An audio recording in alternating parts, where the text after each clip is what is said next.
Okay, for this particular problem, we have a machine tool that we want to better understand our maintenance policies, our two optional maintenance policies on. We know the machine tool will be scrapped in 4 years. It contains a part that has just been replaced, and the part is known to fail. The part is known to fail and has a distribution of failure, f of x equals x times e to the negative x. So we understand the distribution of the failure on that particular part. And we want to know, is it less expensive to do reactive maintenance or to do reactive slash proactive maintenance? So we have strategy 1, which is replace the part when it fails and do that for 4 years straight. And then strategy 2 is we'll do reactive for the first 2 years and then proactive for the remaining years. So it's a little bit of a hybrid, this strategy 2. In each case, we're going to simulate. Strategy 1 will simulate the failures over 4 years. Strategy 2, the failures over 2 years, and then we'll simulate what will actually estimate the cost for the remaining 2 years of preventative maintenance, if you will. Okay, so if we took the f of x here and we showed e to the negative x in this particular PDF, we see that this is the distribution of failures. So it's possible that the part would never fail in 2 years. But as you see, or 4 years, because we're going to look at strategy 1 first for 4 years. But as you see, the bulk or the most of the area is less than 4 years. So the failure, if we took the area as a probability of failure, most of that area is before 4 years. Therefore, the failure is probably going to occur prior to the 4 years. In fact, we probably will have 2 failures before the 4 year, and could have as many as 3 or 4 failures of that particular part in 4 years if you look at it. Okay, so that's the PDF, and that gives us an idea of how that distribution looks. Okay, over here we have a histogram of the random variates, and the random variates are generated based on the distribution. And we will look at how that's done here in a minute or two. Okay, so just as a crux of this problem, for each of these policies, we want to find a condition on which the cost of preventative over the cost of just letting it fail for a preventative replacement to be the preferred option. So restated, we just want to look at the costs of both of them and then figure out a ratio that makes sense for preventative maintenance. In the event that we're not given a cost of preventative, what might that ratio look like? Also, in order to understand the PDF versus the histogram representing the random variates, well, let's look at in code how each are generated. If we went to MATLAB and we generated the PDF, of course we could go clear CLC, and then we would start the X from 0 to infinity, but in this case, because most of our failures occur before the period 8, we're just going to show through period 10. But we're going to increment by 0.01. So that gives us an array of x's.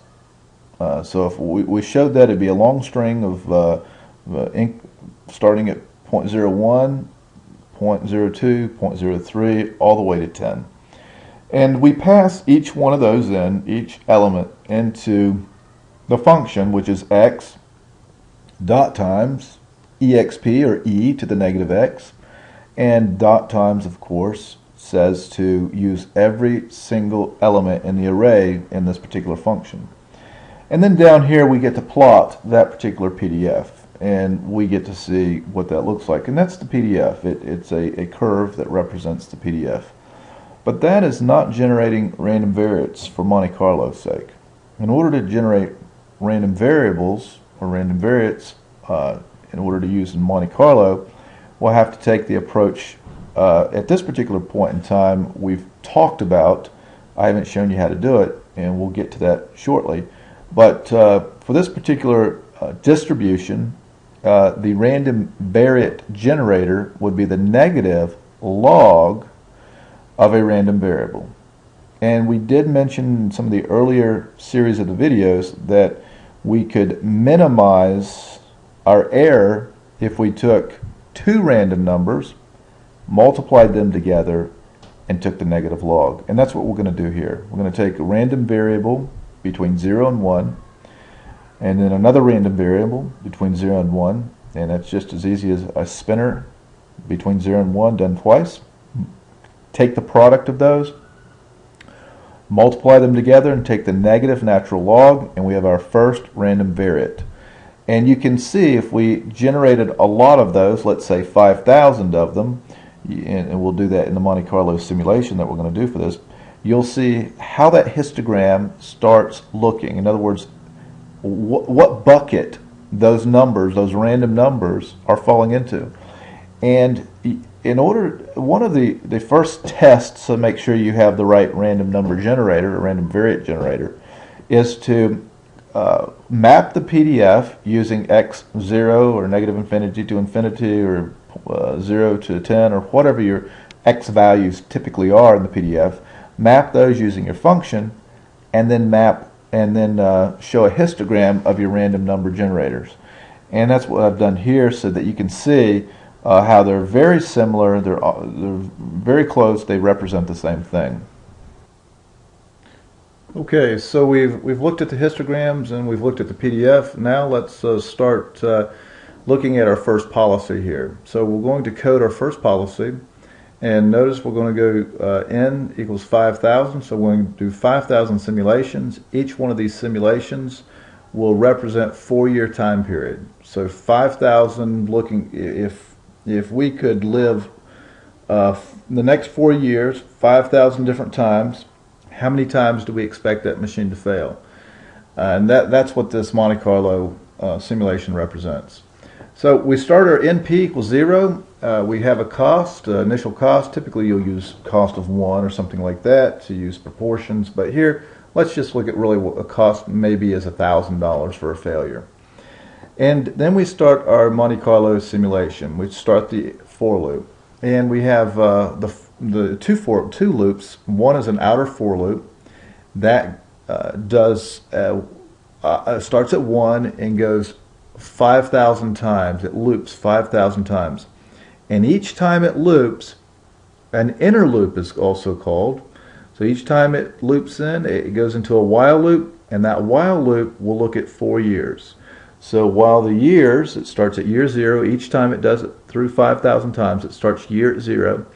And then the inner loop says, okay, y is definitely less than 0, so it gets to do the while loop initially.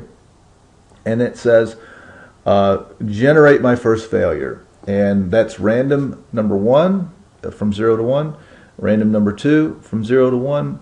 You take the product, you take the negative natural log, that gives a random variate, and that random variate is a number. And we saw the PDF, we saw where it will probably fall. It's probably going to be somewhere above 0.5 and less than 3. And the first time through, let's just say it's 1.7. So now y started at 0, but y is 1.7. So that means that at the year 1.7, we had our first failure. Okay, so I don't want to find any failures before that, because that was our first failure. So I'm only looking at failures after that. So each time through, and of course y is now 1.7, and it's less than 4, so I'm going to take that as a failure. So that's going to be an NP counter, and it's going to number times the proportion as my counter, and that's going to count up a failure. Okay, it goes through again, and let's say the next time through it's a 1. So now that's 2.7, and that's still less than 4, so that means I had 2 failures. It goes through a third time, and it's 3.1. Okay, that is greater than 4 years, so if you added all those together, that'd be greater than 4 years. Therefore, I'm not going to count that particular one. Okay, so and that's how I start my counter for my failures in the 4 years. I do that 5,000 times, And down here below, I get my NP, and that's my number of failures times the proportion, that's NP. The estimated repairs is NP divided by N, which is in the neighborhood of 1.7 times 1,000, maybe 1,700. And then my estimated, my estimated repairs is in the neighborhood of NP over N is about 1.75. And then my estimated costs, multiply that by 1,000, is roughly $1,700, $1,800. Okay, and that looks at strategy 1. And then we'll take a look at the next video of looking at strategy 2.